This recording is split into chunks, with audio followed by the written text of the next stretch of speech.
In the summer of 2019, a joke Facebook event titled Storm Area 51 went massively viral.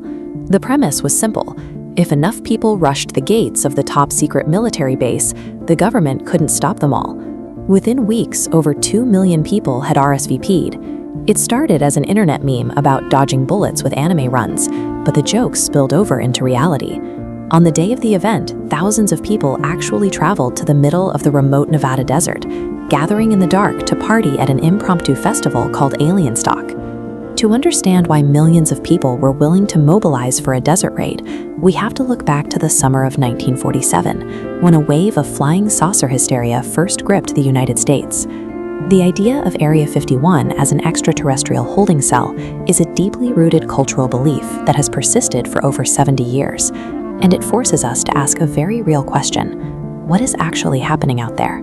The modern obsession traces straight back to Roswell, New Mexico, in July 1947. Following reports of strange debris in a local field, the commanding officer of the Roswell Army Airfield authorized a shocking press release.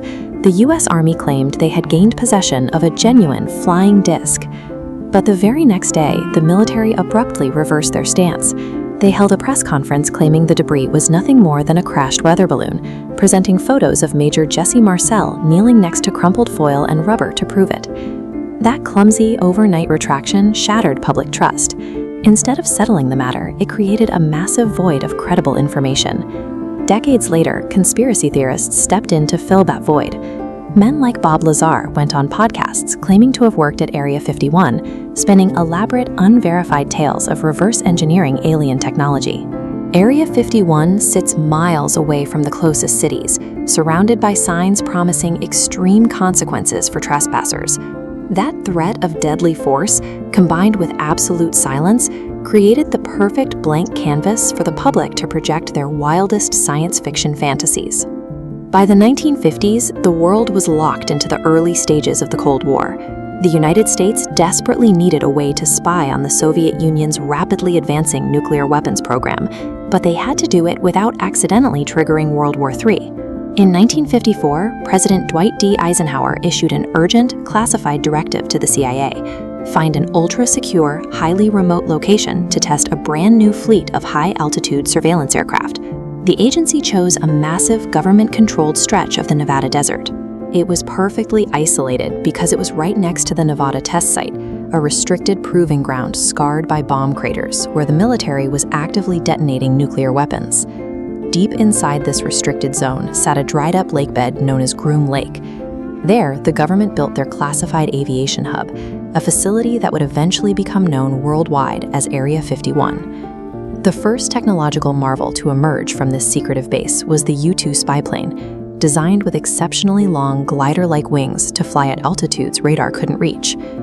Groom Lake was never constructed to harbor extraterrestrials. It was built to conceal the experimental aerospace engineering keeping the United States secure and safe from nuclear annihilation. As the Cold War escalated, so did the technology. The military introduced the Lockheed SR-71 Blackbird, an aircraft with a radically unconventional shape that could hit speeds of 3,400 kilometers per hour at altitudes up to 26,000 meters. To maintain secrecy, flight tests for these highly reflective metallic planes were often scheduled in the early evening, just before sunset. This diagram shows exactly what happens under those conditions. When the sun drops below the horizon, the Earth falls into shadow. A commercial airliner flying at normal altitudes is wrapped in darkness, but a spy plane cruising at 26,000 meters is so high up that it still catches the sun's rays. If you are a commercial pilot flying thousands of meters below and looking up, you don't see a plane. You see a bright, glowing object moving at an impossible speed against the dark sky. Just civilians and pilots reporting UFO sightings weren't hallucinating. They were accurately observing advanced physics and classified engineering that they simply weren't cleared to understand. By the late 1950s, the CIA realized a massive spike in civilian UFO reports directly correlated with their test flights. This presented a strategic dilemma. They could admit the objects were their own aircraft, exposing their greatest Cold War weapons to Soviet intelligence, or they could let the American public believe the sky was filled with aliens. They chose the aliens. Under a program called Project Blue Book, the military quietly cross-referenced incoming civilian UFO reports against their own classified flight logs. If the times matched a U-2 or SR-71 test, they simply marked the case resolved and let the rumors fly. Decades later, we also learned the truth behind the Roswell weather balloon. It was actually debris from Project Mogul, a top-secret acoustic surveillance balloon designed to float in the upper atmosphere and listen for the sound waves of Soviet nuclear tests. The United States government didn't cover up the existence of extraterrestrials. They actively weaponized an alien conspiracy theory to act as a flawless and self-sustaining smokescreen for their espionage. The strict secrecy finally cracked in 2013 when a Freedom of Information Act request forced the CIA to officially declassify the history and the exact location of Area 51.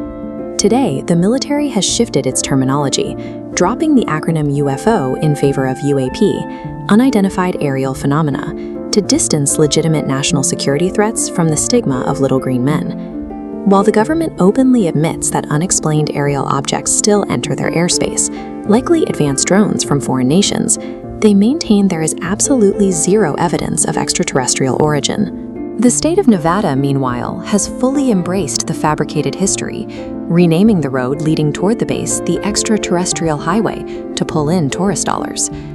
Area 51 is a monument to the staggering power of secrecy. It proves that when the truth is locked behind high fences and deadly warnings, human imagination will inevitably invent science fiction to fill the void, and the government will happily step back and let it happen.